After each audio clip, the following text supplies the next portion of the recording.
কুঁহিয়াৰ ৰসৰ ঔষধি গুণাগুণৰ বিষয়ে আপুনি জানেনে? গৰম দিনত কুঁহিয়াৰ ৰস খালে দূৰ হয় বহু মাৰাত্মক ৰোগ। কি ৰোগ নিৰাময়ৰ ক্ষেত্ৰত কুঁহিয়াৰ ৰস মহ ঔষধ?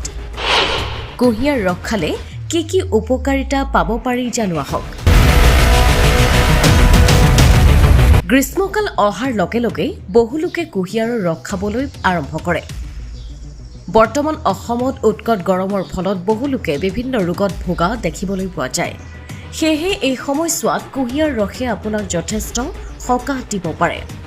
যদিও 100 গ্ৰাম কুঁহিয়াৰ ৰসত প্ৰায় 269 কেলৰি থাকে, তথাপিও ই এক স্বাস্থ্যকৰ পানীয়, কাৰণ ই আপোনাৰ শৰীৰক হাইড্ৰেট কৰি ৰখাত সহায় কৰে আৰু শৰীৰক তৎক্ষণাত শক্তি প্ৰদানৰ কাম কৰে।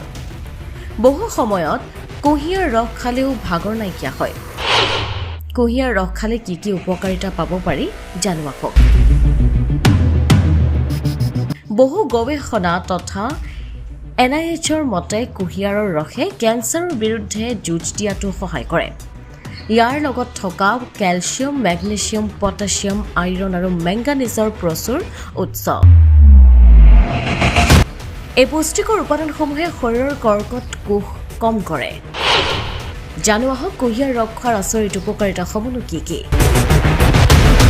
কুঁহিয়াৰ ৰসত আঁহ থাকে, যিয়ে শৰীৰত বৃদ্ধি পোৱা ওজন হ্ৰাস কৰাত সহায় কৰে। লগতে আমাৰ শৰীৰৰ পৰা ওলোৱা সকলো বেয়া কলেষ্ট্ৰল কমাই দিয়ে। কুঁহিয়াৰৰ ৰসত দাঁতত এনামেল আৰু দাঁত শক্তিশালী হৈ উঠাটো সহায় হয় আৰু ইয়াৰ ফলত দাঁত ক্ষয় হোৱাৰ সম্ভাৱনাও কমি যায়।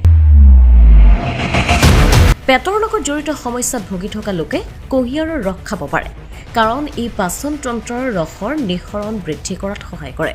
কুঁহিয়াৰৰ ৰস হৈছে পুষ্টিকৰ উপাদান খোৱাৰ আটাইতকৈ স্বাস্থ্যসন্মত আৰু প্ৰাকৃতিক উপায়। জণ্ডিছ আৰু যকৃতৰ লগত জড়িত ৰোগৰ চিকিৎসাত ইয়াক ফলপ্ৰসূ বুলি বিবেচিত কৰা হয়।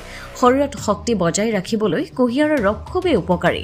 দুপৰীয়াৰ আগতে কুঁহিয়াৰৰ ৰস খালে স্বাস্থ্যৰ বাবে অতি উপকাৰী। সপ্তাহৰ প্ৰতিদিনে অন্ততঃ এগিলাচ ৰস খালে আপোনাৰ স্বাস্থ্যৰ পক্ষে খুবেই লাভদায়ক। নিউজ ডেস্ক, ই নিউজ প্লাছ।